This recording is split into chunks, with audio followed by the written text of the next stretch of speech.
In an age that saw the beginnings of fast and relatively painless travel, seas crossed by steamships, continents by trains, the most exotic, colourful, intense and dramatic journeys were those embarked on in the romantic imagination. Powered by a violent dissatisfaction with contemporary life, a sense of pettiness and impermanence of the world around them, the romantics set out for undiscovered countries. Countries of gentle and nostalgic make-believe, of full-blooded terror, of the baleful and lurid landscapes spun from the opium dream. All the travellers had one aim: to discover a land more intense and therefore more beautiful than their own. For some, this journey led to a kind of heaven, for others, to a kind of hell. In Goethe's Faust, the anti-hero of that name accepts his dubious guide into a new world in the true romantic spirit. Come then, even if it be my death. Goethe's anti-hero Faust embarks on his fateful journey. I have given myself to magic, to see if the spirit may grant me to know through its force and its voice full many a secret. May spare the sour sweat that I use to pour out in talking of which I know nothing about. May grant me to learn what it is that girds the world together in its inmost being, that the seeing its whole germination, the seeing its workings, may end my traffic in words. Oh, couldst thou, light of the full moon, look now thy last upon my pain, thou for whom I have sat belated so many midnights here, and waited till over books and papers thou didst shine, sad friend, upon my brow. Oh, am I stuck in this jail, this goddamned dreary hole in the wall, where even the lovely light of heaven breaks wanly through the painted panes? Cooped up among these heaps of books, gnawed by worms coated with dust, retorts and canisters lie pell-mell, and pyramids of instruments, the junk of centuries, dents and mat your world, man. World. They call it that. Away. There is a world outside, and this one book of mystic art which Nostradamus wrote himself, is not this adequate guard and guide? By this you can tell the course of stars. By this, once nature gives the word, the soul begins to stir and dawn. A spirit by a spirit heard. Spirit, unveil thyself. My heart. Oh, my heart. How it tears. And how each and all my sense seem burrowing upwards towards new light, new breath. I feel my heart has surrendered. I have no more defenses. Come then, even if it prove my death.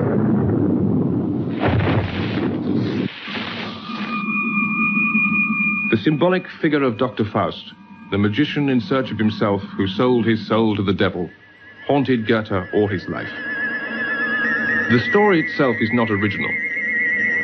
Goethe would have seen the basic story of Faust acted out in the puppet theatres that were a fashionable sideshow in Frankfurt, his native town. And Faust himself did once exist, towards the end of the 15th or at the beginning of the 16th centuries. But Goethe made Faust into a universal myth. Goethe begins to work on a drama hinged on the character of Faust. The first part is written when he is 21. The second part is written over a period of 50 years, up to his death. In 1775, Goethe is 26 years old. He has settled in Weimar at the invitation of the Duke Charles August, and thereafter only leaves the city for occasional journeys abroad.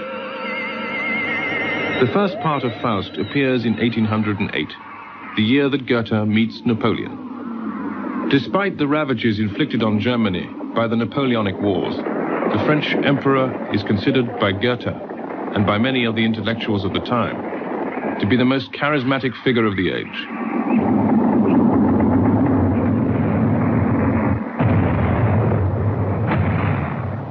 And for the author of Faust, the prodigious political genius of Napoleon connects with the superhuman powers of his hero. Goethe, the alchemist, sees Napoleon as the alchemist of history, imposing upon Europe his contradictory ideals of power and liberty. The story of Faust is also a love story, because it is due to Marguerite, one of the temptations offered by Mephistopheles, that Faust knows happiness, treachery, collapse, and finally, redemption. In this sequence of changing states of mind, the soul is the key to Goethe's creation. Faust embarks on a journey through the various possibilities of his own being, achieving at last, and after many trials, a state of grace. The Romantics turn the journey of the man or woman through life into the theme of the quest, a voyage of discovery. It is a journey that begins in childhood, and for the Romantics, the tales of childhood take on a new significance. The great German Romantic writer and thinker Novalis was inspired by the powerful traditional childhood tales of his own country. While he was still very young, Novalis liked to invent his own tales for his 11 brothers and sisters. Each tale would be set in a different imaginary epoch. In this timeless land of myths and fables, Novalis discovers that sense of the fantastic and the miraculous that Granville instills into his illustrations to the fables of La Fontaine. Novalis writes, "A tale is really similar to a dream, without rational coherence. It is an extravagant ensemble of marvelous things and events. In an authentic fairy tale, everything must be marvelous, mysterious, and irrational, and everything must seethe with life. All of nature should be mingled with the world of spirits, and the tale should be set in an age of universal anarchy, of irregularity, of liberty of nature, in short, the pre-world age."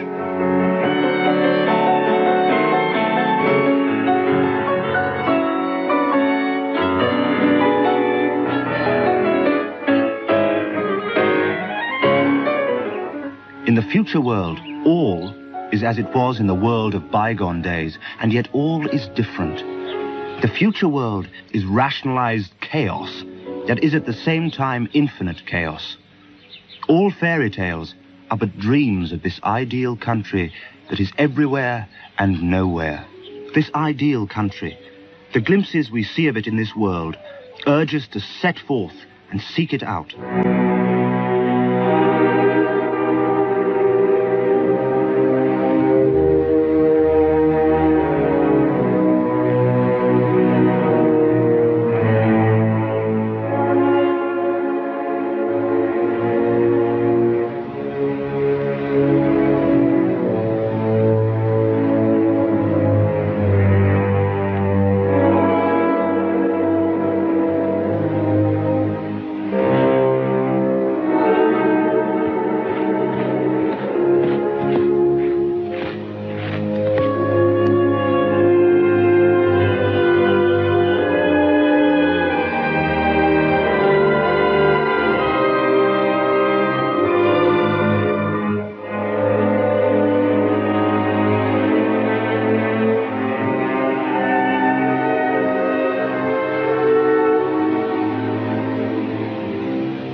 The Knight of Hardenberg, better known under the pseudonym of Novalis, can be considered as the first Romantic poet. In 1799, he undertakes to write an apprenticeship novel in the style of Goethe's famous Wilhelm Meister, called Heinrich of Ofterdingen. Novalis dies before the book is finished. The theme is the theme of the romantic journey. The hero sets out for an unknown destination, a destination that is not physical, but spiritual. A character outside of time and place, Heinrich von Ofterdingen is guided only by his determination to discover the blue flower, symbol of perfection, essence of life.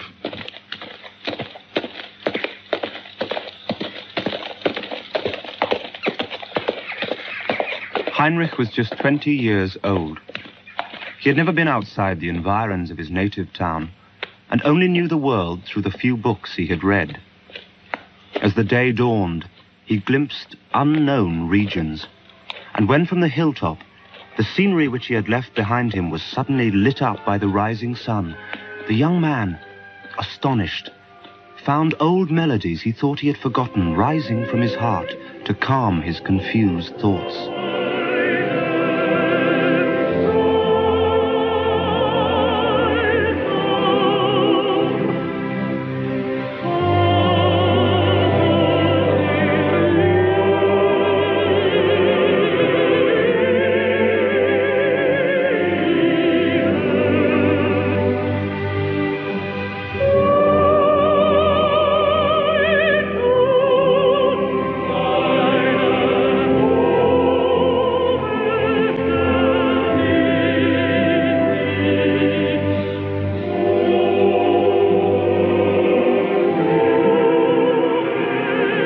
He was poised at the threshold of this horizon which his eyes had so often tried to embrace from the top of the neighboring mountains, and which he used to paint in his mind in the strangest colors. For Novalis, as for all the romantics, the voyager moves through a world real or imagined. But his journey is essentially a voyage towards his true self, towards self-knowledge.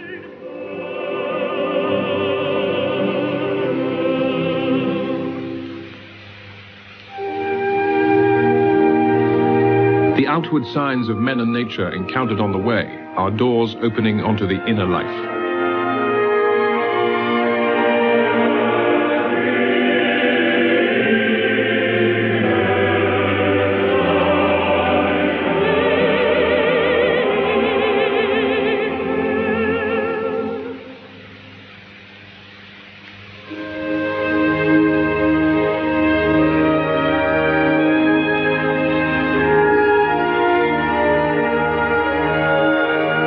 So the painter Friedrich would say that he had seen God in the reeds. Everything in his paintings, as in the work of Novalis, leads us to a meditation on the ephemeral character of human life and the mystery of life eternal. The old certainties having been swept away, the romantics substitute for a religion of faith, a religion of doubt. It is no longer possible simply to believe. A voyage of discovery must be undertaken.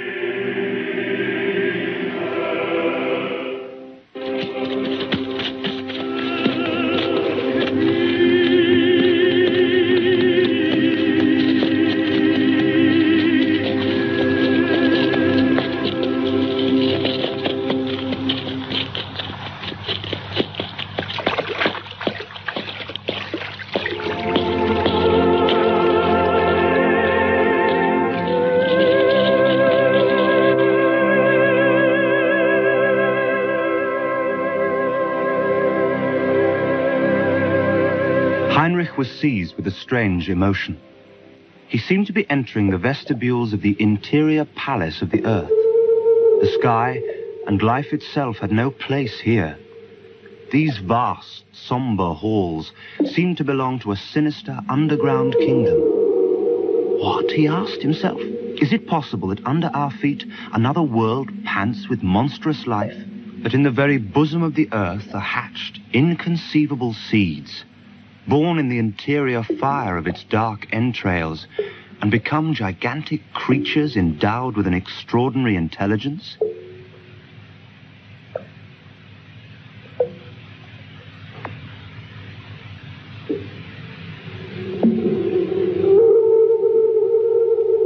These bones that I see, are they the traces of their progression towards the surface of the earth, or are they the evidence of a flight down to the depths? I traveled through a land of men and women too, and heard and saw such dreadful things as cold earth wanderers never knew. Blake.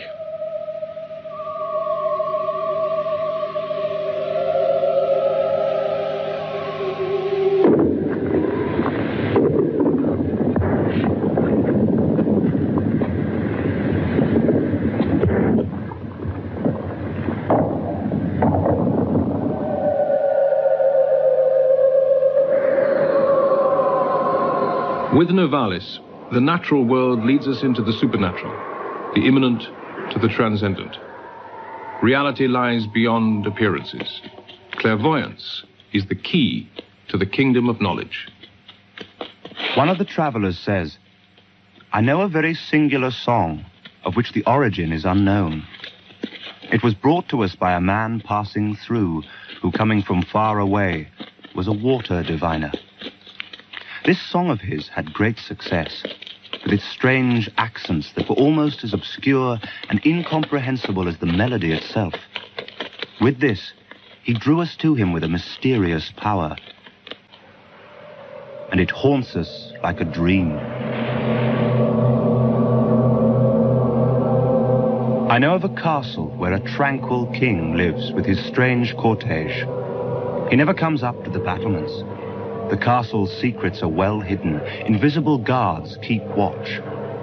The castle stands forever at the top of a deep chasm, unshakable, impervious to all invasion.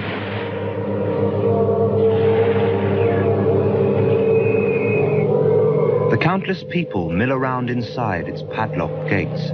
Each one acts the faithful valet and calls his master by sweet names. They derive all their happiness from him and do not feel themselves to be prisoners. To break the powerful spell that holds them, knowledge alone will succeed. Then will come the dawning of liberty. The more the tyrant exposes himself and goes out into society, the more his power is weakened. Free men will begin to rise up, and at last will break their chains. The sea will take over the empty castle, and carried along upon its soft green wings, we shall return to the bosom of our country. How is it then, asks Heinrich, that having heard many times of poets and minstrels, but never having seen them, and being incapable of forming the slightest opinion about their singular art, I am devoured by impatience for someone to explain it to me? It seems to me that if this came to pass, I would begin to understand those things within me that are at present but an obscure presentiment. The theme of the quest and the fascination for times long past resurfaces in the closing years of the Romantic Age.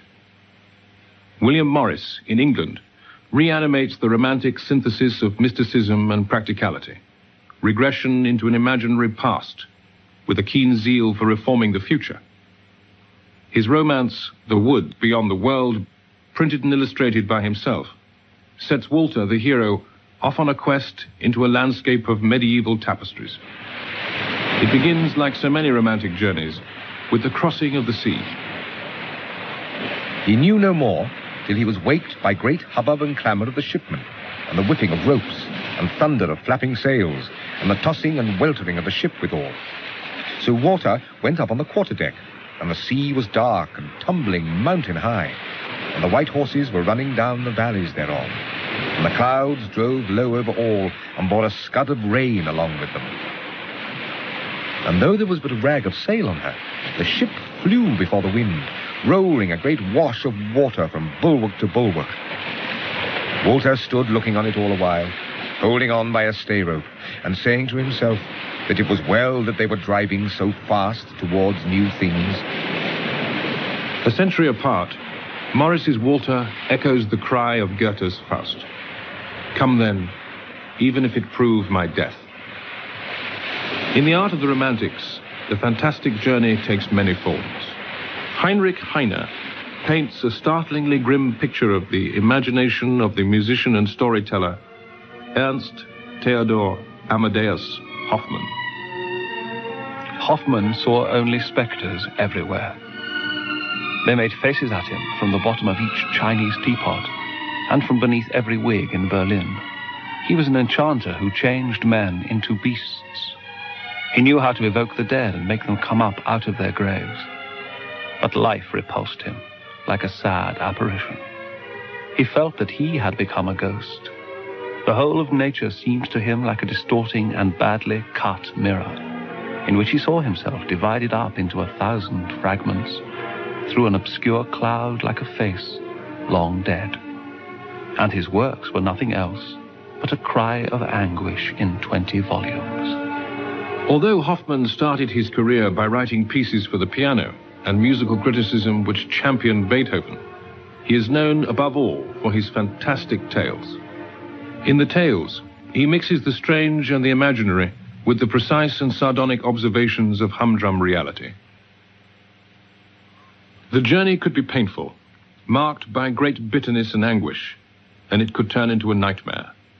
The Italian 18th century artist Piranesi produced volumes of engravings based on the ruins of ancient Rome. They had a tremendous impact on the romantic imagination. They are eagerly collected throughout England and France, and his feverish views of classical ruins color the way romantics see and imagine.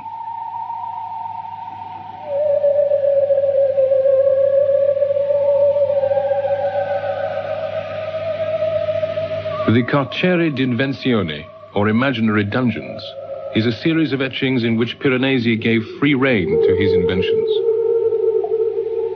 A typical romantic response to these extraordinary images is De Quincey's description in which he sees the Carceri as a nightmare perversion of the romantic's quest. A suite of impossible spaces full of features intended to lead somewhere, up, across, out, and which instead constantly refer back to each other in an endless series of irrational dead ends. For both De Quincey and for Coleridge, the Carceri by Piranesi recall, with hideous veracity, the echoing and sinister spaces of their opium dreams.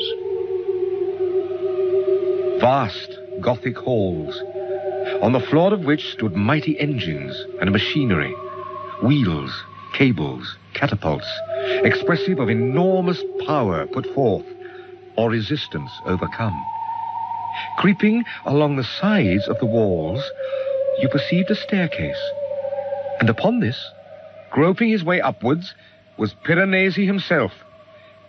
Follow the stairs a little further, and you will perceive them reaching an abrupt termination without any balustrade, and allowing no step onwards to him who should reach the extremity, except into the depths below. Whatever is to become of poor Piranesi?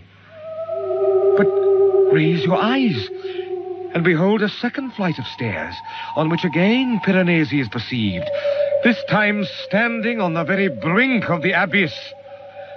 Once again, elevate your eyes, and a still more aerial flight of stairs is descried. And there, again, is the delirious Piranesi. With the same power of endless growth and self-reproduction did my architecture proceed in dreams.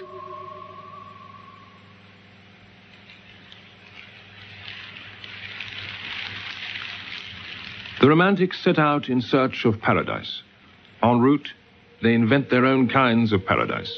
A medieval paradise, a utopian paradise, an artificial paradise.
Opium enlarges that which has no boundary, lengthens the unlimited, deepens time itself, delves into voluptuousness, and fills the soul with black and gloomy pleasures far beyond its true capacity.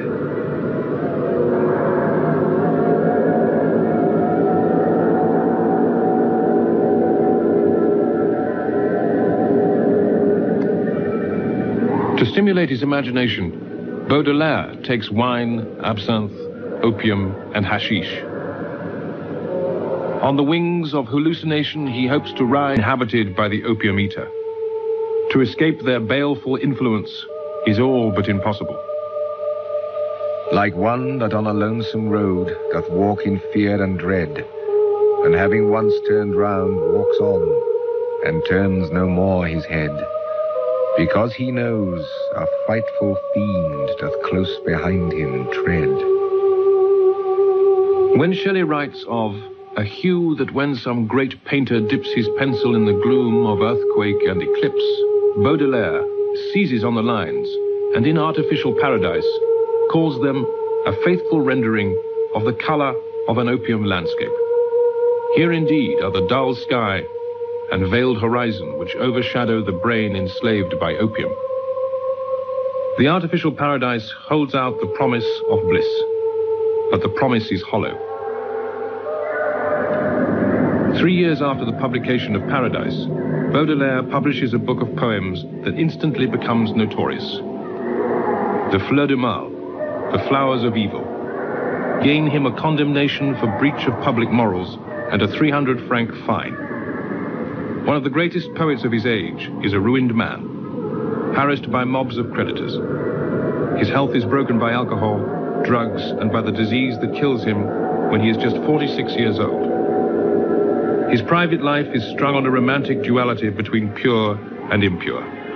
He loves his mulatto mistress, Jeanne Duval, and loves too, with a platonic love, the inaccessible Apollonie Sabatier. But goddess or whore, there is no woman who can journey with him to the country of perfect calm, perfect sensuality, perfect color, of which his poetry chants. For Baudelaire, particular scents become a vehicle for momentary transportation to this longed-for land. When, with both eyes shut on a close autumn evening, I breathe the perfume of your heated breasts, I see happy shores unfold themselves, dazzling in the flames of a monotonous sun. A lazy island where nature bestows peculiar trees and savory fruit. Men with bodies slim and virile, women with eyes of astonishing candor. Led by your odor to climates of charm, I see a harbor full of sails and masts, still tired by the waves of the sea. Whilst the perfume of green tamarind trees circles the air and fills my nostrils, meets in my soul with the song of seamen. Edgar Allan Poe, the American writer, was discovered for Europeans by Baudelaire. The first time I ever opened a book by him, I discovered with delight and terror not only subjects I had dreamt, but whole phrases which I had thought, written by him 20 years before.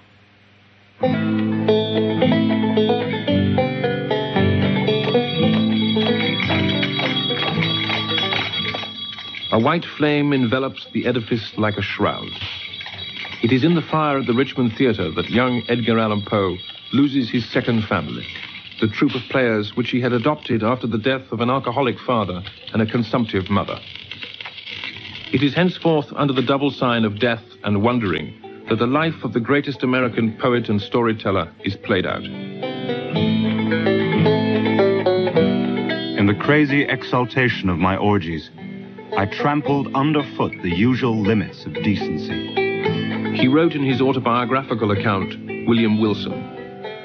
1 year later in Boston, having broken with his adoptive father, he publishes his first poems. Then expelled from the military academy of West Point for lack of discipline, Edgar Poe goes to New York. His books are published without success, and Poe, weakened by alcoholism, drugs, and illness, continues his wanderings from Baltimore to Richmond, from Philadelphia to Fordham. Poe's tales take us on a journey into the macabre and the supernatural, a world of terror, which was, for its author, real.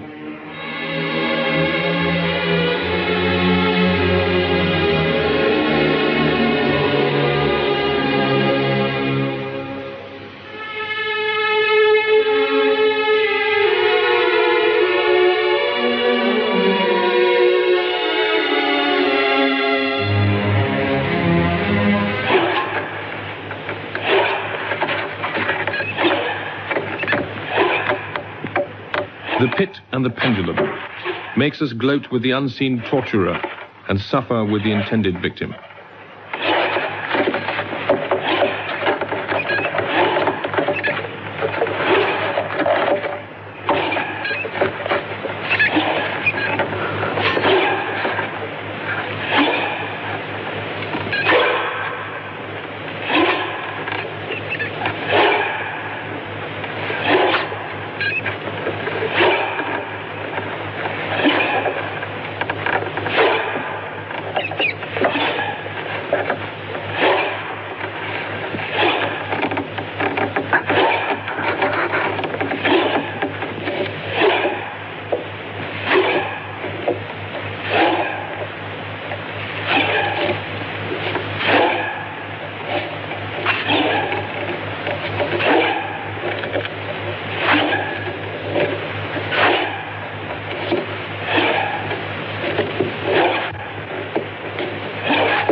The quest for a kind of paradise. Through their search for more vivid, enticing, and more democratic worlds, the Romantics criticized the society in which they lived. Rousseau's Social Contract and the French Revolution were two of the key influences that inspired various models of a better world.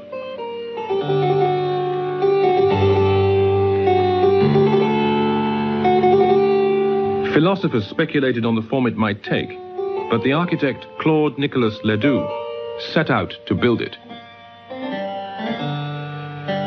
His ideal factory, the Céline Lime Factory at Arc-et-Senans, was built between 1775 and 1779.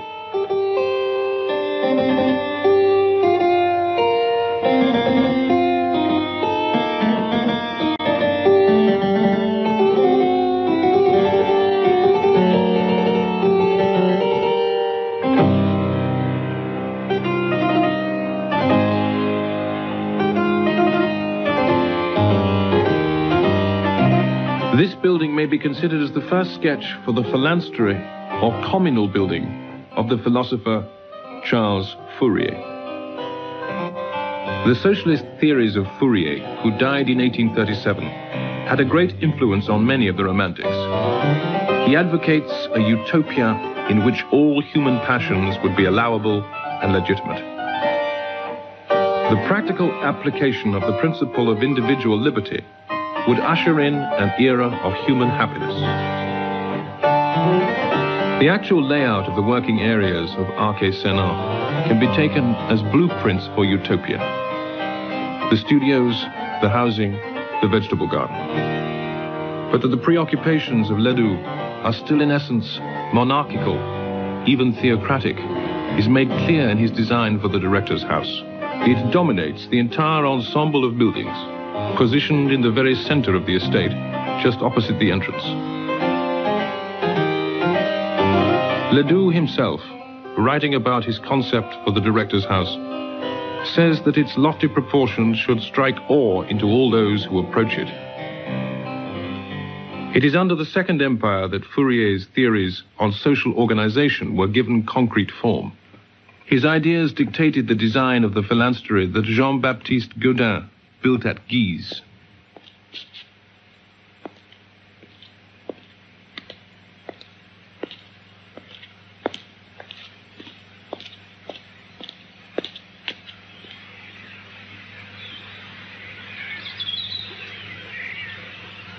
This factory of furnaces and stoves was called by its founder a phalanstery, or social palace.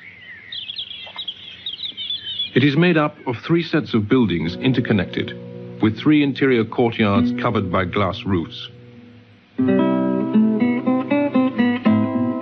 The phalanstery functions as a microcosmic town.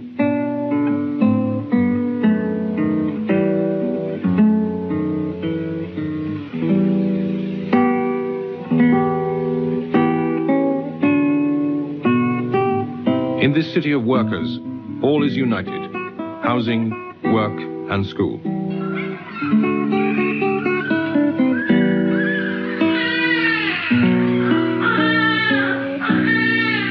But beside the working areas, there are also kitchens, shops, public halls, a medical service, and a pharmacy. When it was built, there was a particular emphasis put upon hygiene as a symbol of social progress. In fact, the entire life of the phalanstery was run according to strict rules, which would today seem quaintly outmoded. In his book, The Phalanstery of Guise, or Wealth at the Service of the People, Godin wrote, "This commune at Guise is the first example of capital resolutely put to use in the service of one vision, and dedicated to uniting all the things necessary to the life of a large number of working families. During the first half of this century, capital and industry have created work and have transformed methods of transport. They have established the factories and the railways. All that remains to be done is to undertake the architectural reform of housing."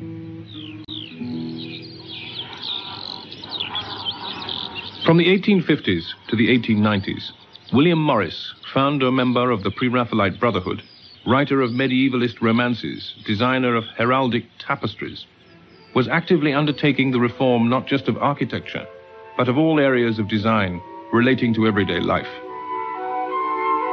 He designed, made, and painted furniture, wrote and illustrated and printed books, hand-blocked wallpapers that are still used and loved in modern homes.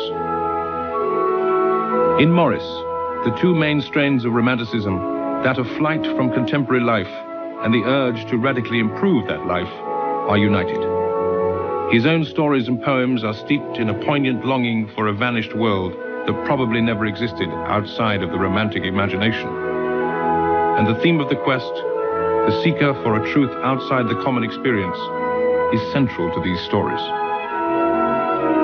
Morris, like his Pre-Raphaelite colleagues, is drawn to the poetry of Tennyson, particularly those areas of it that conjure up the evocative and mournful pictures of a chivalric and magical past. The Idylls of the King, relating to the story of King Arthur and the Knights of the Round Table, our favorite reading. In the closing stanzas of Tennyson's idyll, the dying Arthur is carried off in a black barge to an unknown country. At this last late outpost of Romanticism, it is ironic to note that the poem is given a visual parallel not through brush and paint, but through the brand new medium of the camera, made to yield up images that look, in the hands of Julia Margaret Cameron, as romantic as any Pre-Raphaelite painting. And slowly answered Arthur from the barge, "The old order changeth, yielding place to new, and God fulfills himself in many ways, lest one good custom should corrupt the world. Comfort thyself. What comfort is in me? But now farewell. I am going a long way with these thou seest, if indeed I go. For all my mind is clouded with a doubt, to the island valley of Avilion, where falls not hail or rain or any snow, nor ever wind blows loudly, but it lies deep meadowed, happy, fair with orchard lawns and bowery hollows crowned with summer sea, where I will heal me of my grievous wound." So said he, and the barge, with oar and sail, moved from the brink like some full-breasted swan, that fluting a wild carol ere her death, ruffles her pure cold plume, and takes the flood with swarthy webs. Pre-Raphaelite paintings recreate an image of England before the fall, as fresh and fair as Tennyson's Avilion. But Morris determines to connect vision and reality, sharing the Romantics' conviction that their own age is inferior to ages past. As other ages are called the age of learning, of chivalry, of faith, and so forth, so ours, I think, may be called the age of makeshift. Shoddy is king. Morris set out to establish Tennyson's orchard lawns and bowery hollows in contemporary industrial England.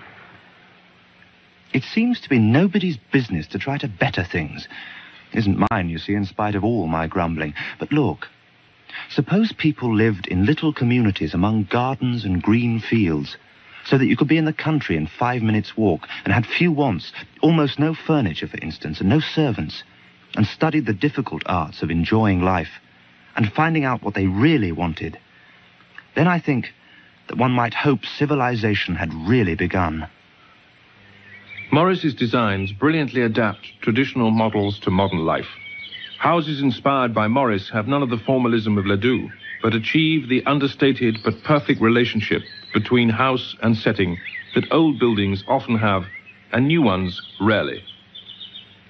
In his hands, the romantic journey skirts the extremes of nostalgia and of anarchy, and arrives at a final but brief flowering. The romantic journey has left us an inheritance of belief in the value and necessity of exploring the most obscure and murky corners of our minds. It has left us with a readiness to set the material world against the reality of the world in our heads, the world of dreams and visions. Because of the romantic experience of this inner world, we accept that it is often dark, violent, and bloody, as well as ecstatic. The romantic artists explored visionary worlds, and in so doing, offered us the key. We too can enter there. But drugs, dreams, and visions are above all a way of regaining territory we have lost. The irrational, intense, and true world of childhood.